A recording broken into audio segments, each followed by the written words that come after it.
or have another print disability which makes reading, holding a book, or turning a page difficult or impossible. The content is copyrighted by the respective publishers. For more information, please visit us on the web at nfradioreading.org. Hello, this is Jim Michaely, and for the next hour I'll be reading from the March 24th, 2026 issue of the Batavia Daily News on the Niagara Frontier Radio Reading Service. First up from the front page, charges expected in violent Batavia crash. Collision and aftermath leave onlookers in shock. Batavia. Charges are expected in a violent and fiery crash which left a person in critical condition Monday morning at the city's main intersection. 8 vehicles were involved. 1 car was engulfed in flames while other drivers had to flee their demolished vehicles. The crash occurred at 7:41 a.m. at West Main and Oak Streets. I was turning right on Oak Street, said Kelly McLaughlin of Perry, one of the drivers involved. I was behind a big truck, and I'm just sitting there waiting to turn right, and all of a sudden there was huge, explosion. It was almost like somebody dumped a dumpster of shrapnel on my car, she continued. I can't even explain it. I sat there for a minute and tried to catch my bearings because I was in shock. The driver, still shaken Monday afternoon, said she saw a car burning. I looked over my left shoulder and there was a car on fire, and that car I saw fly over my left shoulder like in midair, McLaughlin said. After I got my bearings, I immediately got out of my car and just abandoned it because I wasn't sure what was going to happen with that other car, was it going to explode? McLaughlin made her way to safety at an adjacent parking lot. A preliminary investigation shows a white Infiniti was eastbound at a high rate of speed on West Main Street, city police said. It entered the intersection against a red light and struck a second vehicle northbound on Oak Street. The impact sent both vehicles into multiple other vehicles waiting at the red light. A city police officer on patrol reported the crash as bystanders were calling 911, said Assistant Police Chief Matthew Ludi at the scene. The wrecked vehicles were blocking all the westbound lanes, while parts and debris were strewn across the intersection. Bystanders tried to fight the fire using fire extinguishers. I was at the Dunn Tire parking lot, McLaughlin said. Those fellows were amazing. They were the ones who got fire extinguishers and tried to keep the fire at bay until the fire department got there. They emptied quite a few canisters to try to keep the fire knocked down. City firefighters arrived quickly, along with additional police and Genesee County Sheriff's deputies. City police credited the quick and decisive actions, which included firefighters, officers, Genesee County Sheriff's deputies, and citizens, with rescuing the Infiniti's driver from the burning wreckage. The driver was taken by Mercy Flight to Strong Memorial Hospital. 2 other drivers were taken by Mercy Ambulance to Strong Memorial Hospital and Erie County Medical Center, respectively. Numerous other minor injuries were reported. The sheer violent nature of the crash left some bystanders shocked. They watched from nearby parking lots or described the scene to friends and relatives via cell phone. Employees at the nearby Dunkin' Donut and coffee shop said the Infiniti had passed one of their coworkers on the way to work, who they said estimated the car was driving 70 miles per hour. Other witnesses on social media also reported a white car speeding through the city in the moments before the crash. Collisions aren't necessarily unusual at West Main and Oak Street, but the sheer violent impact, wrecked vehicles, and wide debris field left people shocked. McLaughlin said her husband came to meet her at the scene. My car has minimal damage, she said. It's basically just scratched. There's a lot of glass on it that's kind of melted onto my car. I consider myself very lucky to be alive, because if I had been in the lane to the left of me, I believe the Infiniti might have landed on top of mine, because it did fly in the air over my left shoulder, she continued. I'm pretty mentally shook up over it.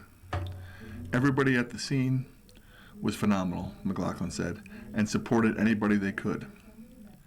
I'm really worried about a little boy who got hurt, she said. His little boot was lying in front of my car, and that's kind of haunting me. McLaughlin escaped injury and said she's also very thankful more people weren't hurt. The crash caused serious traffic disruptions downtown, with West Main Street and a portion of Oak Street closed to traffic during the response and investigation. City police were not releasing the names of those involved as of Monday afternoon. The Genesee County Sheriff's Office Crash Management Team is assisting the investigation. City police are thanking all those who responded, which also include the County Emergency Dispatch Center, State Police, and the city's Department of Public Works. Anybody with more information about the crash or who has not already spoken to police is asked to call 585-345-6350 to speak to an officer. Here's a story titled, Tenney Challenger Has Tough Road for Petitions. Oswego. On a blustery day, D. John McDermott, bundled up in a coat, hat, and scarf, knocked on doors trying to convince Republicans to support his long-shot bid for Congress by signing a petition to get him on the ballot in the June primary. It wasn't easy. McDermott, 42, of Rochester, wants to challenge Republican Representative Claudia Tenney, Republican from Cleveland, in the Republican primary. Tenney is running for a fifth term representing the 24th Congressional District, which includes Oswego County. 3 other candidates are running against Tenney: Democrats Diana Kastenbaum of Batavia and Alyssa Ellman of Lockport, who will face off in their party's June primary, and independent Kenneth Estes, Jr. of Caledonia. To get on the ballot for Congress, Republican and Democratic candidates need to collect 1,250 petition signatures, though candidates typically collect twice as many as required to give themselves a cushion if some signatures are thrown out for any number of reasons. Gathering petition signatures is tedious work, and doing it in the winter can make it downright miserable. Candidates that have the backing of a political party have the advantage of having a network of volunteers who carry petitions for them, and as the incumbent, Tenney has an army of Republican committee members collecting her signatures. But with the exception of a handful of friends, McDermott is doing the lion's share of the petition work himself. Last week, McDermott canvassed for signatures on the west side of the city of Oswego. He parked on the street and then, armed with a clipboard with petition sheets and a printout of Republican voters, began ringing doorbells and knocking on doors. He said he usually waits 30 seconds and then moves on if no one answers the door. At one house, he had already begun walking away when a man answered the door. "I'm John McDermott, and I'm running for Congress," he said, to which the man asked, "Republican or Democrat?" "Republican," McDermott replied, and the man and his wife filled out and signed his petition. Afterward, McDermott said he had talked to the man a bit and asked what issues are important to him. He said the man was mostly concerned about issues in New York State and upset that the Democratic-controlled legislature in Albany makes a lot of policy decisions that Republicans would rather they not make. McDermott said the man was also annoyed by the city of Oswego's citywide property revaluation last year. "I think he's kind of like me, where I want there to be a contest, and usually I don't like the incumbent," McDermott said. "I want to make the incumbent work for their job." In contrast to the conversation at the first house, 2 houses down, a woman answered the door and signed McDermott's petition, no questions asked. But at many houses, no one answered the door, and at one home several dogs began barking furiously and jumping at the window when McDermott rang the doorbell. When a woman finally came to the door and asked McDermott what he wanted, he had hardly gotten the word signature out of his mouth before she said she wasn't signing anything and closed the door. McDermott said he has found that if someone answers the door, he will get a signature about 2/3 of the time. "People are pretty willing to sign," he said. "Getting the door open is the hard part." McDermott has worked in corporate America and for nonprofits, but he is also a theatrically trained clown and has branded his campaign as a clown for Congress, though he insists he is serious about wanting to challenge Tenney. While Tenney's previous primary challenger staked out a position to the right of the far-right Congresswoman, McDermott's positions are more moderate.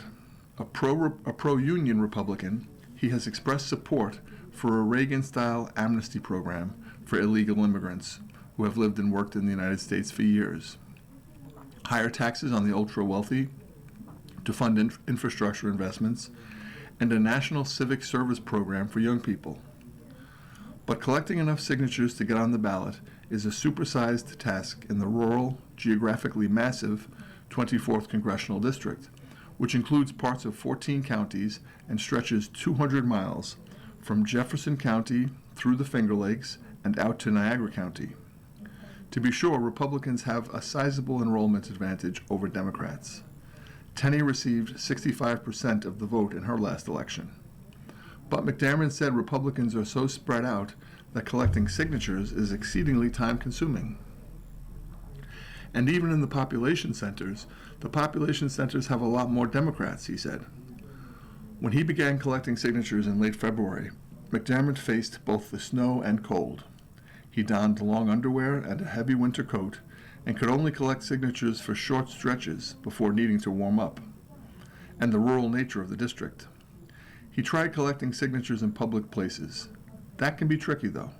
He said some Walmart stores, for example, let candidates collect signatures, but others don't. One thing that hasn't slowed McDermott down from collecting signatures is support for Tenney. He said that in several weeks of canvassing, just 2 people had said they would not sign because they liked the Congresswoman. McDermott has canvassed for signatures in Ontario, Wayne, Livingston, and Niagara counties. Last week was his first trip to Oswego County, and he said he was pleasantly surprised at the high concentration of Republican voters in the city of Oswego and their willingness to sign his petition. He said that, depending on the weather, he typically averages about 3 signatures an hour. But in Oswego, he was collecting signatures at a much faster rate. But the wind grew stronger, and with the temperature hovering around 30 degrees, McDermott decided to take a break for lunch, though he said he planned to return to Oswego on a warmer day.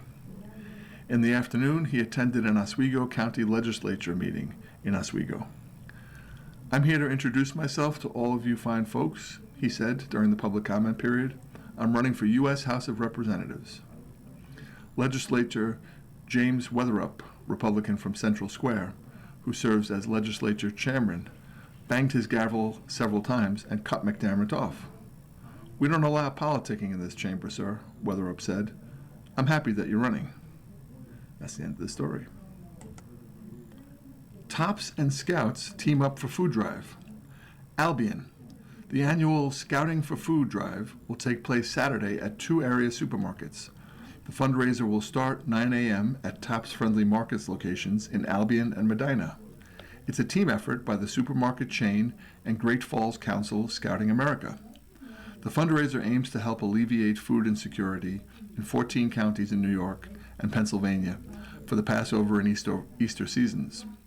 Area food banks encourage donations of canned meats, canned vegetables, pasta, rice, and personal hygiene products to restock their supplies ahead of the upcoming holidays.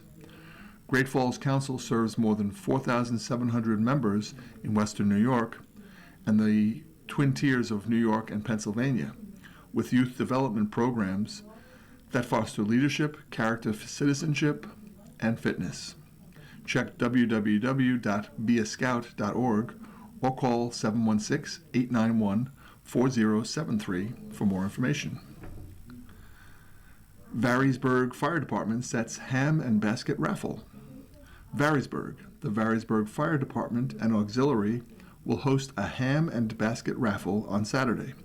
The raffle will start at 7 p.m. at the fire hall on 2446 Route 20A. A total of 20 hams will be up for grabs, alongside the basket raffle and a selection of other raffle prizes. Light refreshments will be served. Leroy Garden Club offers scholarship. Leroy, the Town and Country Garden Club of Leroy is accepting applications for its annual scholarship. Any graduating senior who is a resident of the Leroy Central School District, including homeschooled students, who plans to attend a 2 or 4 year accredited college may apply. The scholarship is worth $500. Applications will be accepted through May 1st. Application forms and instructions are available at school counseling offices and are posted on the school website. The form is also available at Garden Club Scholarship and on the club's Facebook page. The Town and Country Garden Club of Leroy was founded in 1954. The club offers free programs on garden-related topics. You are listening to a reading of articles and features from the Batavia Daily News on the Niagara Frontier Radio Reading Service. In the local news section, here's a story that says 5 local restaurants vie for state's best burger. Public voting is underway. 5 GLOW region eateries are among the more than 40 locations competing to be crowned Best New York Burger.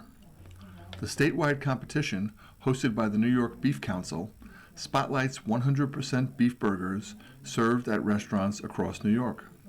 To qualify, the burger must feature a formed ground beef patty served on a bun or other bread product, and it must be a regular menu item at a restaurant that is open year-round.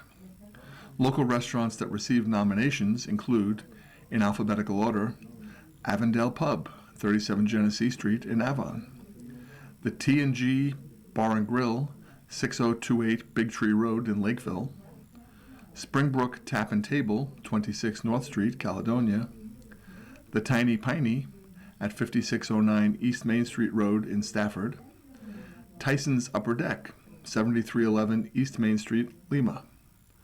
Voting began March 18th and runs through April 10th on the New York Beef Council website.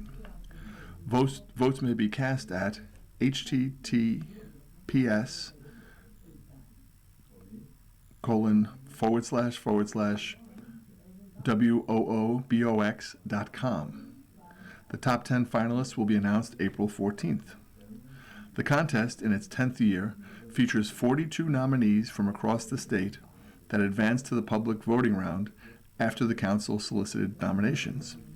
Each restaurant had to receive at least 5 nominations to move on to the voting round.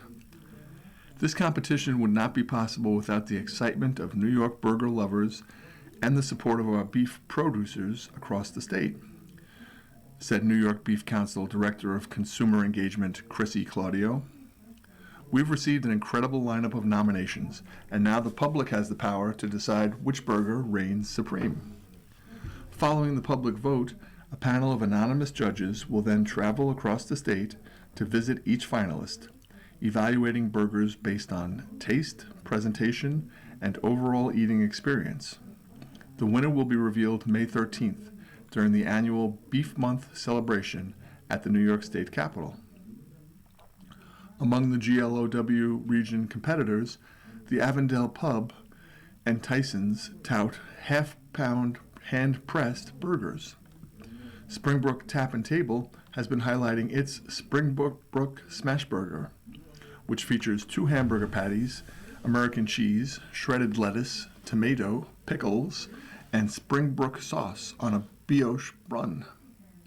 T&G fans, in a social media post about the contest on the Livingston County News Facebook page, praised the T&G peanut butter, jelly, and bacon burger and its French onion burger.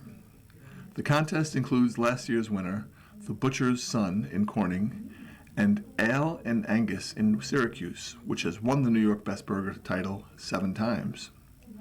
Burgers that have won in previous years were not eligible to compete in this year's competition.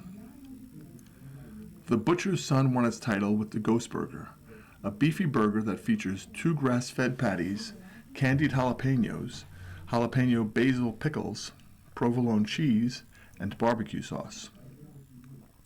The burger earned top scores for taste, presentation, and overall experience for its perfect balance of sweet heat, savory depth, and high-quality New York beef. Past incarnations of the contest have included restaurants from Western New York, including the GLOW region. In 2012, burgers from Bourbon and Burgers of Batavia and the Charcoal Corral at the Silver Lake Drive-In were among the nominees.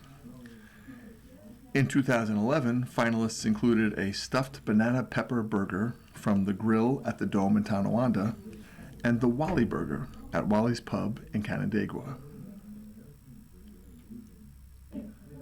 Small earthquake recorded in upstate New York on Saturday morning. A small earthquake was reported Saturday morning in upstate New York. The 2.8 magnitude earthquake was detected in Lake Ontario, about 27.7 kilometers or 17.2 miles west-southwest of Henderson, or 29.7 kilometers or 18.4 miles north of Oswego, according to the U.S. Geological Survey. On a map of New York State and Lake Ontario, the location is roughly in the southeast corner of Lake Ontario. The quake's tectonic movement occurred at 9:08 a.m. Eastern Daylight Time at a depth of 5 kilometers or 3.1 miles below the Earth, with an epicenter at 43.722 degrees north, 76.480 degrees west, according to USGS. There were 9 reports to the USGS website that reported feeling the earthquake as of Monday evening. 5 reports were close to the shoreline, including 3 near Sandy Pond, around the bend of Lake Ontario, and 2 east of Oswego. Reports were as far south as Tully, south of Syracuse. The data was reviewed by a scientist, said USGS. No damage or injuries have been reported. Earthquakes occur when tectonic plates below ground abruptly slip past each other. The USGS says earthquakes between 2.5 and 5.4 are felt, but typically only cause minor damage. Magnitude is measured by a seismograph, and the numbers are similar to the previously used Richter scale. Each whole number indicates ground motion recordings increased by a factor of 10. A magnitude of 3.0 is 10 times more powerful than a 2.0, and a magnitude of 5.0 is 1,000 times more powerful than 2.0. Large quakes are uncommon in the region, but the geology of the Northeast can make it more likely to be felt over a wider area than a similar magnitude along fault lines in the western United States. An area of Wyoming County experienced a minor earthquake on December 23, 2025. The epicenter of the 1.3 magnitude earthquake was 10.1 kilometers, or 6.3 miles, south-southeast of Strikersville, at a location off Route 98 between Route 78 and Chaffee Road. That earthquake occurred at 3:24 a.m. at a depth of 5 kilometers, or about 3 miles underground, according to the USGS report. On October 22, 2025, a small earthquake was reported in upstate New York. The 2.2 magnitude earthquake was detected in Lake Ontario, about 12 kilometers north of Pulteneyville, Wayne County, according to USGS. A small number of people said they felt a weak or light earthquake in multiple towns near the shore of Lake Ontario. On the opinion page, here's the Another View column. The title is Overhaul Needed.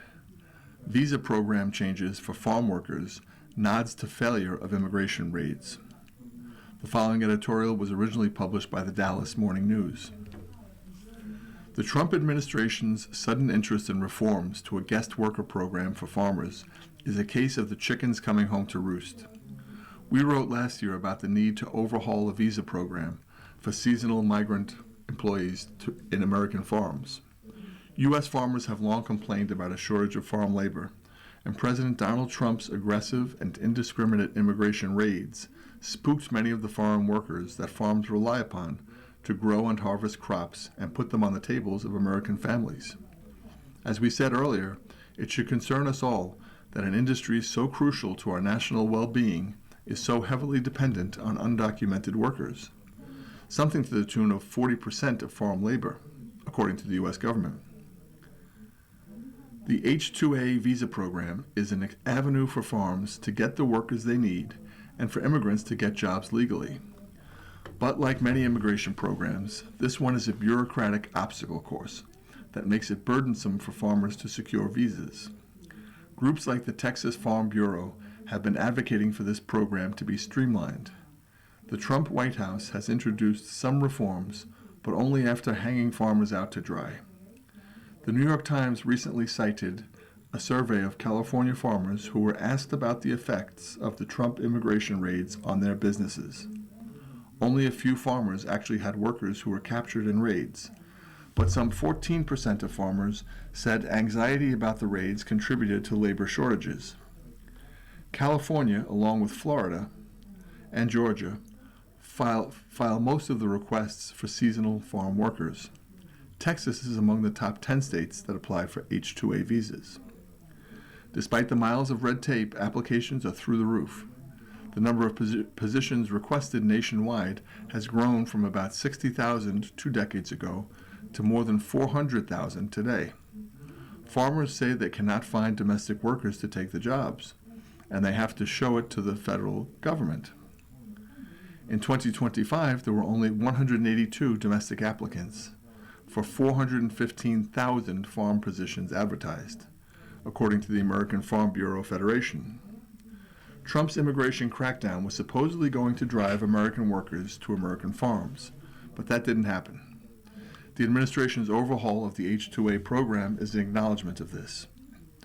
Now the White House has adjusted the program to lower the wages that farmers are required to pay immigrant workers. For years, farmers have complained that the mandated wages were unreasonable. The new rule lowers rates between $1 and $7 an hour, depending on the state, according to the Times. Farmers say this will allow them to hire more workers. Lowering wages is not ideal for the workers, but that concern must be balanced against the need to allow more people a legal pathway to work here. A country that sees an industry become dependent on undocumented workers, but does not provide legal pathways to work, is leaving those workers vulnerable to exploitation and worse. Here's a death notice. Robert J. Dyson, Stafford.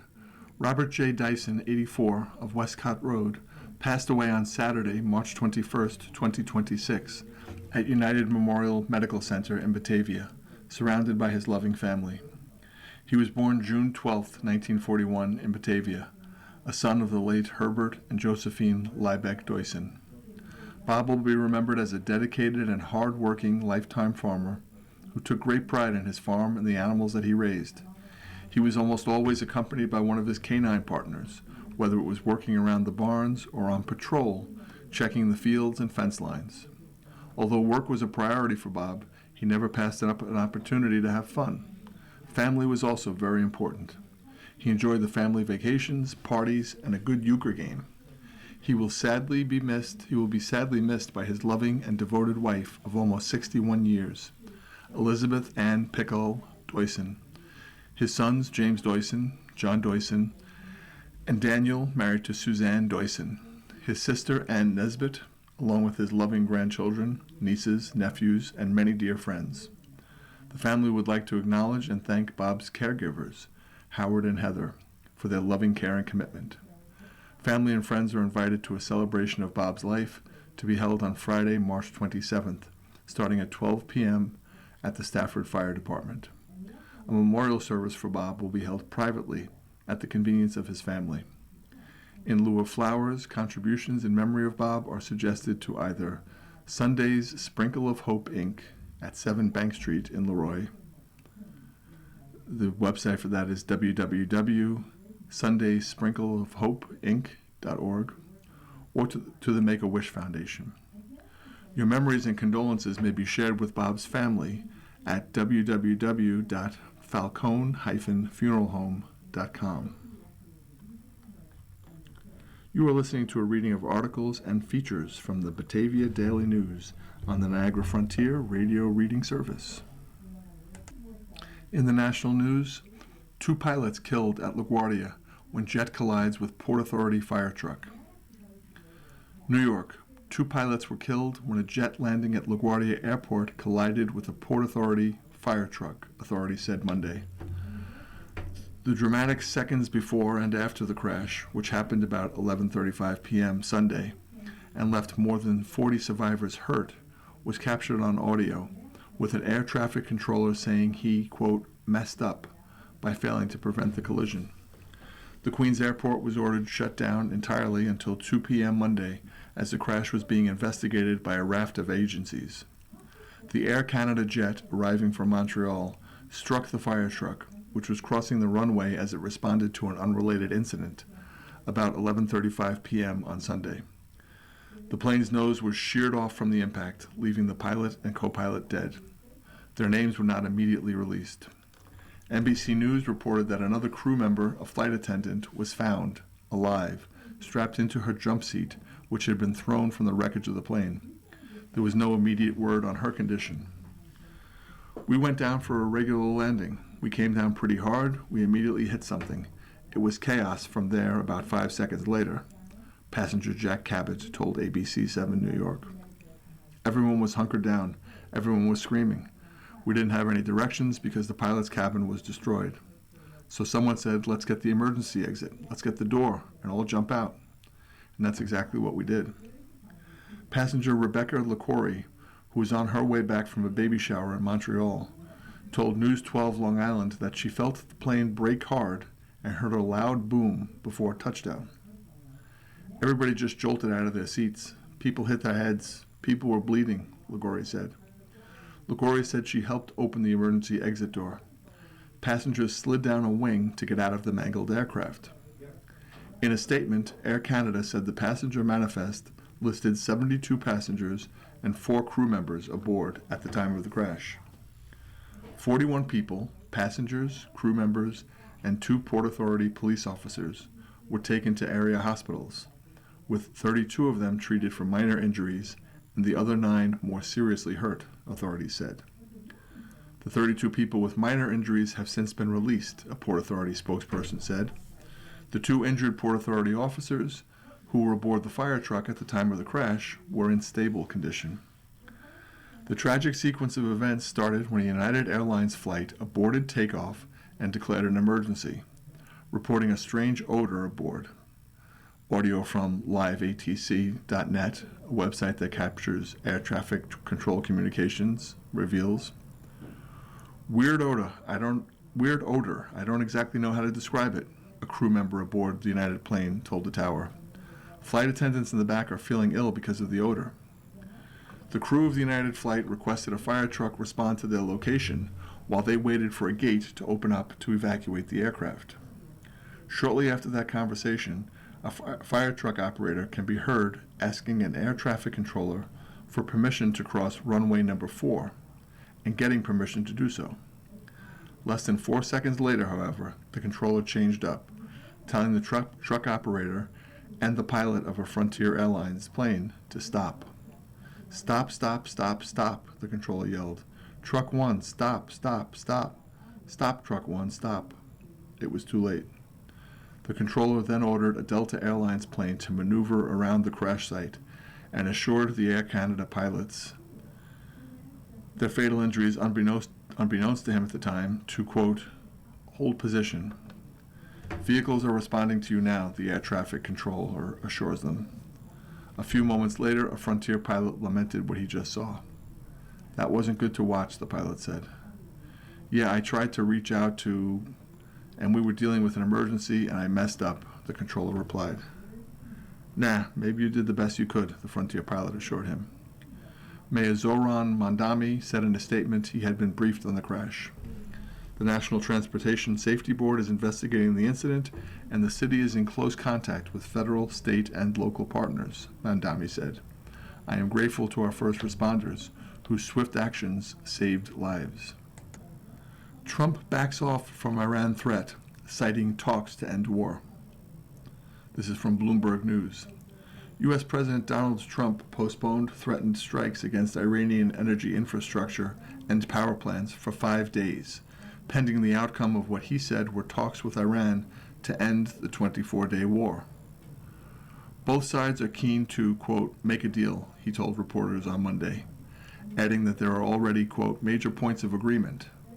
The chief goal remains stopping the Islamic Republic from having a nuclear weapon, he said. Iranian media was quick to pour cold water on Trump's claims, which were first aired in a social media post.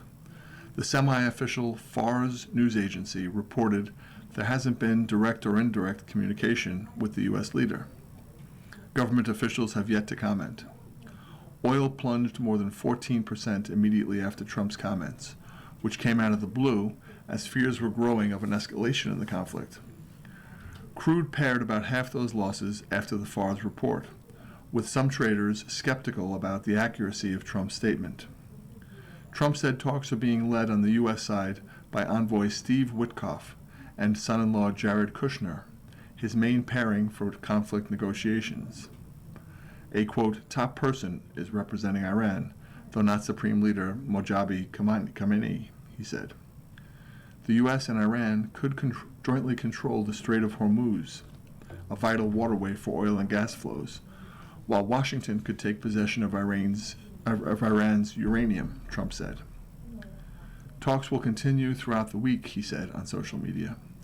The U.S. leader has made wildly varied comments on the state of the war since it began, suggesting his priorities have sometimes skewed toward taming prices rather than sharing accurate information. Various Middle Eastern countries, including Turkey, Saudi Arabia, and Oman, have been involved in back-channel talks with Iran in the past 2 weeks to try to contain the war, and ideally to find a way for the Islamic Republic and the U.S.-Israeli coalition to agree to a ceasefire. Trump had given Iran until Monday evening New York time to reopen the Strait of Hormuz, or the U.S. and Israel would start bombing the country's power plants.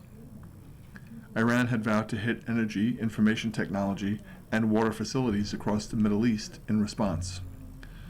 Iran also said it would mine the entire Persian Gulf in the event of further attacks on its coastline, said the country's National Defense Council on Monday.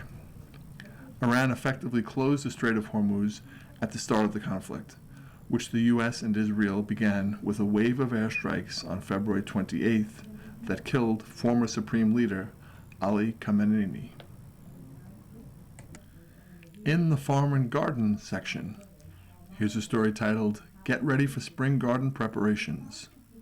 Some work is possible, but hold off on digging too early. It's by Master Gardener Jan Beglinger. Get a group of gardeners together and the conversation invariably turns to the weather. You will hear complaints about how cold and long this winter has been.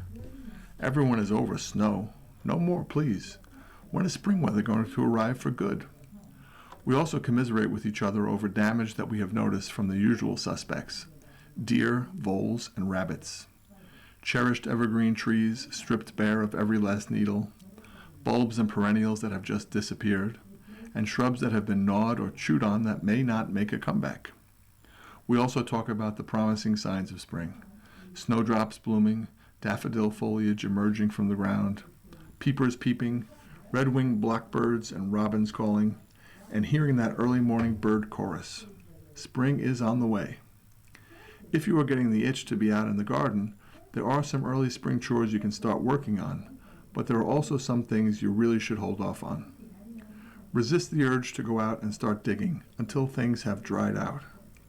Digging too early in cold, wet soil will lead to compaction down the road. How do you know your soil is ready? There is an easy test. Take a handful of soil and squeeze it in your palm. Lightly press down on the ball of soil with your thumb or finger. If the ball breaks apart and the soil is crumbly, it is safe to start digging. If it stays together, it is still too wet. This test will not work for very sandy soil. Wander around your yard to see what early spring flowers are blooming. Look for witch hazel and pussy willows.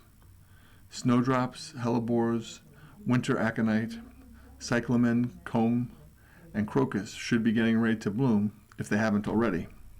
Make a note of where bulbs are coming up and where you would like to plant more in the fall. Photos can help jog your memory later. Start your garden to-do list, so when the weather breaks, you have your priorities set. Repair arbors, fencing, or trellis work that was damaged over the winter. Fix uneven stepping stones that may have heaved. Stabilize and level them so they will be safe to walk on. Don't be in a hurry to start cleaning out flower beds. It's hard, but those dried out brown stalks may be housing some friendly, beneficial insects that you'll want to have around later. We need pollinators and beneficial insects in our gardens.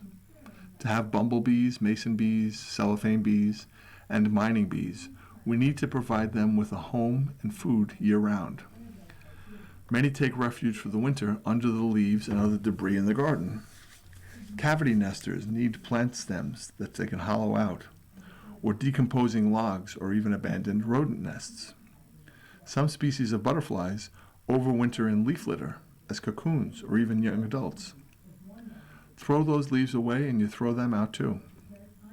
A general recommendation is to wait until mid-spring to clean your gardens, or at least wait until we have had 5 to 7 consecutive days over 50 degrees Fahrenheit. This provides many caterpillars, bumblebees, and ladybugs time to emerge from their winter torpor. The Xerces Society suggests waiting until after pears and apple blossoms have faded before cleaning up. Not all native bees and beneficial insects come out of hibernation at the same time. Some bees time their nesting with specific flowers as they gather their pollen. Fallen leaves make good mulch in the garden, so consider leaving a layer in the garden. As it decomposes, it will add nutrients to your soil, as well as create habitat for many beneficial insects. Early spring is a good time to take care of any winter damage that may have occurred to trees and shrubs. First, make sure your pruning equipment has been sharpened and cleaned if you didn't do it last fall. Prune out any broken, diseased, dead, weak, or crossing branches. Now is the time to prune apple trees and flowering crabapples. Shrubs grown primarily for their foliage rather than their flowers should be pruned in spring. Shrubs that bloom on new growth may be pruned in spring before new growth begins. If you have boxwood, start looking for the box tree moth caterpillars. They overwinter in the caterpillar stage and can survive temperatures as low as 22 degrees below zero. Caterpillars can start to emerge in early April. Scout for them all season long, as there can be several generations. Early spring is a good time to inspect and clean out birdhouses, especially if mice use them during the winter. Bluebirds will be scouting out nesting areas, and the boxes should be cleaned for their return. Mass Audubon recommends scrubbing the house with a solution of 1 part bleach to 9 parts water after removing nesting material. Thoroughly rinse with water and leave the box open to dry completely. It is also a good time to put up new nesting boxes. Use predator guards on poles to keep unwanted animals from reaching the nesting entrance. Don't forget your houseplants. Most houseplants stop growing or at least slow down over the winter. As days get brighter and longer, they will start to wake up. Mist or spray your houseplants to clean away the accumulated dust. This allows plants to better use the light they get. Cleaning windows inside and out will also help plants get more sunlight. Remove dead, dying, or yellowing foliage. As plants start to wake up, slowly start fertilizing again. Spring is a good time to repot any plants that have become root-bound. Upgrade to a pot that is an inch bigger than the existing container, and use a high-quality, well-draining, soilless mix. Gardeners never have to worry about running out of things to do in the spring. Hours and programs. Have a gardening question? Master Gardener volunteers are in the office 10 a.m. to noon weekdays. You can stop in at our Cornell Cooperative Extension office at 420 East Main Street in Batavia. You can call 585-343-3040, extension 127, or you may email them at genesee.mg@cornell.edu. Garden Startup. Excited about spring? Check out the Garden Startup on Saturday. The event is 11 a.m. to 1:30 p.m. at the Oakfield Community Center on 33 South Main Street. The program is in cooperation with the CCE Genesee Master Gardener Program. It will include 3 garden talks: Soils 101, Composting Basics, and Seed Starting. Those interested may reserve a place by calling or texting Joe at 585-455-0514. There is no fee, but free will donations are accepted to help provide future programs at the Goose. You are listening to a reading of articles and features from the Batavia Daily News on the Niagara Frontier Radio Reading Service. Let's read Dear Abby. The first letter is titled, Grandson Restricts Access to His Righteous Flock. Dear Abby, I'm a Christian. I've raised my family to be Christians, and they have raised theirs to be Christians, even though we may not all be members of the same denomination. One of my grandsons believes that his denomination is the only one, and the rest of us are all sinners. He and his wife have decided that no one outside of his church can see his child. It's his decision, his choice, but I'm heartbroken and, of course, angry. I'm afraid my great-grandchild will grow up never knowing his great-grandparents or his grandparents. I believe that I will never know him. I told my grandson I understand that this is his family and therefore his choice. He knows I'm heartbroken. Since they won't be coming to family gatherings, how should I handle gifts in the future? Should I acknowledge the baby and send a gift in the mail? I pray that someday soon my grandson realizes that we love him and his family. Signed, Principled in Florida. Dear Principled, I always thought Christianity was a welcoming religion. This is the first time I have heard of a denomination that decides other Christians are not Christian enough. The church your grandson has joined sounds more like a cult than a religion. Before making any decisions about how, what, or whether to gift anything to the new baby, ask your grandson whether accepting a gift from an outsider is even allowed. Dear Abby, a dear friend of 40 years, Dorothy, came to visit for my birthday. She has visited numerous times over the years, and this was her third trip to my current home. As we were walking into the garage to take my car for a drive, she slipped off a small step and fell, injuring her shoulder and foot. 6 months later, she still wasn't healing and said she would file a claim against my insurance to cover some of her expenses. Her medical was covered, but she needed more in-home care and had to board her dog for many months. My insurance company has been diligent about investigating the incident and decided that I had no liability as a homeowner. They determined that Dorothy's physical condition, diabetes, neuropathy in her feet, obesity, was more likely the cause of her fall and slow recovery. They recommend I have no contact with Dorothy, so we haven't spoken in 8 months. When she learns of the insurance company's decision, I suspect she may sue me next. I truly don't feel I am at fault. The area was clearly lit, there was no clutter or other impediments, and she had been up and down that step many times. I'm sorry to lose a treasured, decades-long friendship, but here we are. Am I wrong? Signed, Innocent in the West. Dear Innocent, you are wrong to end a 40-year friendship because some employee at an insurance company told you not to speak to Dorothy 8 months ago. What you should have done then was tell your friend to contact her insurance company so the two companies can thresh out in court who is responsible for what and to what degree. It may not be too late to revive the friendship if you give her a call now. Here's the horoscope column. General note to everyone says, be quick to assess domestic expenses and avoid penalties. Focus on how you can give back to your community or take advantage of incentives. Reach out to organizations and people who can offer insight into how to use your skills to protect yourself and your possessions.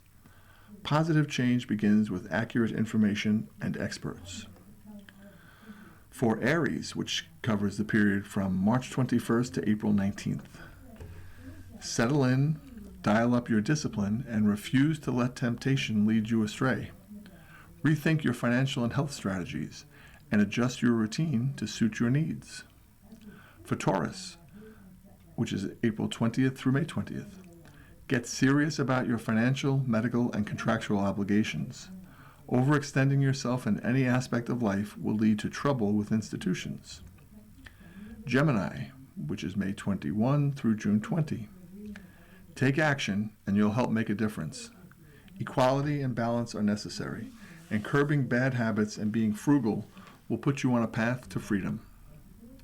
Cancer, June 21 through July 22.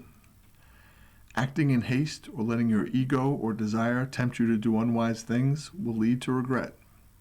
Avoid excessive behavior and making suggestions you cannot fulfill. Leo, July 23rd to August 22nd. Put your differences with others aside and pour your energy into research and making a unique contribution. How you present yourself and your objective will determine what you receive in return. For Virgo, which is from August 23rd to September 22nd, You may crave change, but you must first think matters through and consider any consequences. Think about what's in demand and focus on how you can be part of a positive outcome. Libra, September 23rd through October 23rd. Let your imagination run wild and enjoy the onset of creativity that follows. Pay attention to detail and use your energy and willpower to broaden your agenda and seize an opportunity. Scorpio, October 24th through November 22nd.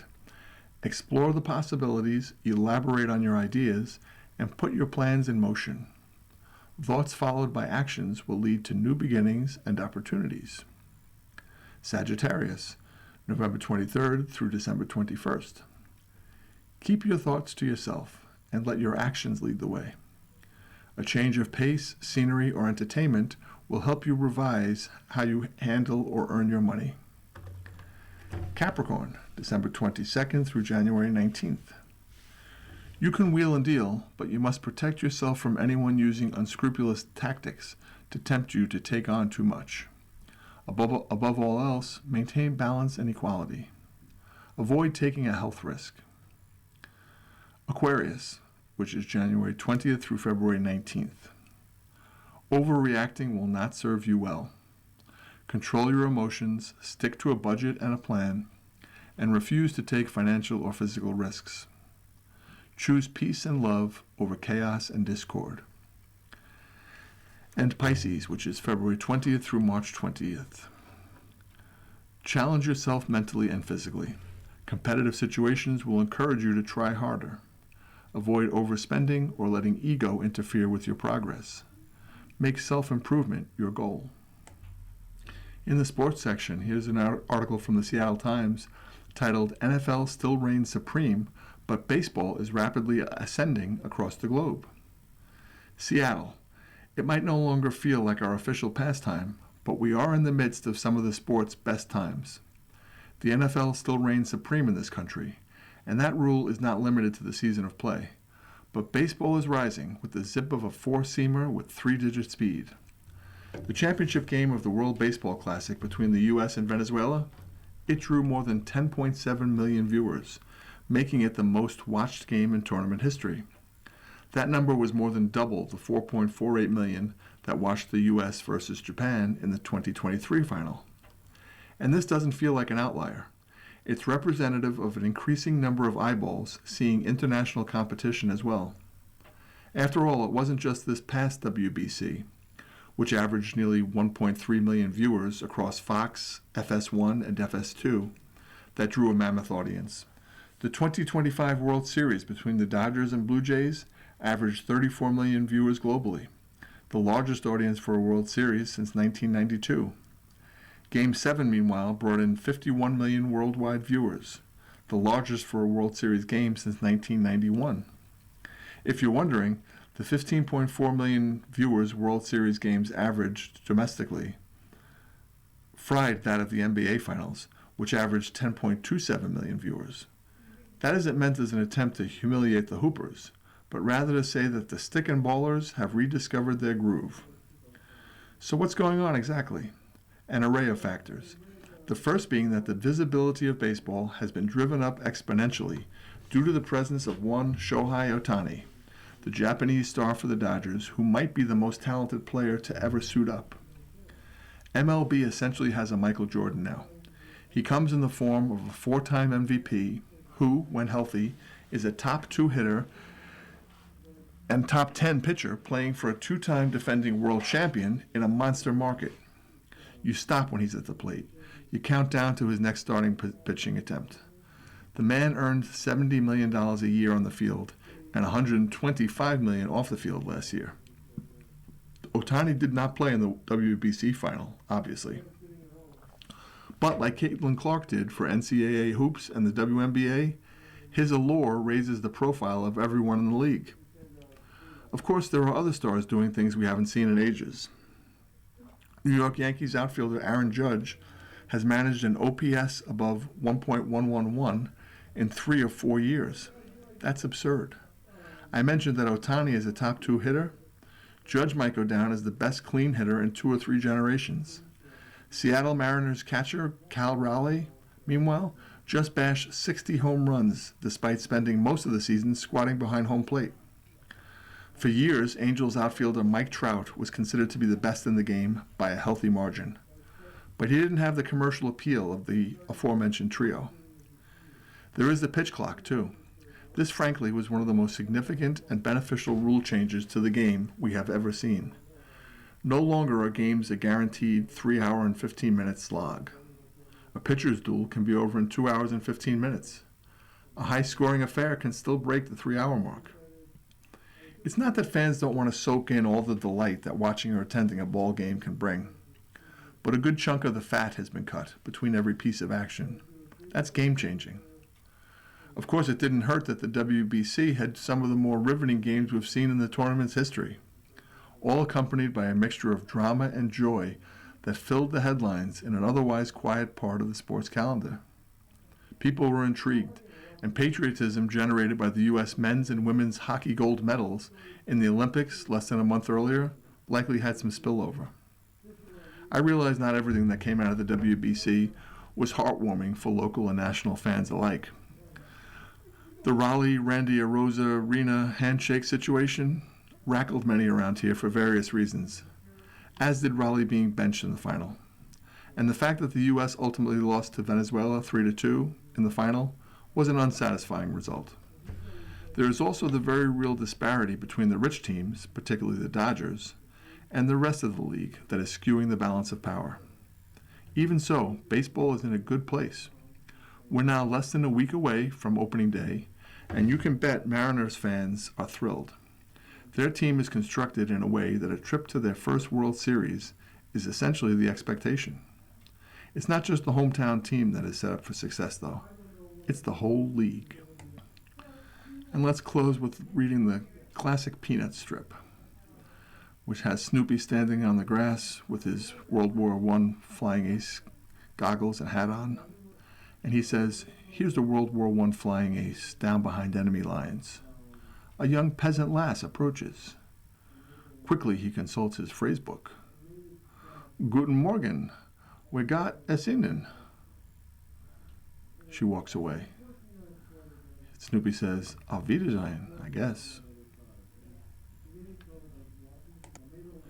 You have been listening to a reading of articles and features from the Batavia Daily News. We read from the Batavia Daily News every Saturday at 9 a.m. Your reader has been Jim Michaely. Thank you for listening. Coming up next in the Niagara Frontier Radio Reading Service, we have the East Aurora Advertiser. At 11 o'clock, we have the Niagara Gazette. And at noon, we have the Dunkirk Observer. Stay with us for these readings and more throughout the day. Radio Reading mails out a large print program schedule to our listeners every other month. If you have not received a Niagara Frontier Radio Reading Service large print program schedule in the mail, please call us at 716-821-5555. We will make sure that you receive one every other month. A Braille version of the schedule is also available upon request. Our number again is 716-821-5555.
following program is intended for listeners who are blind, have low vision, or have another print disability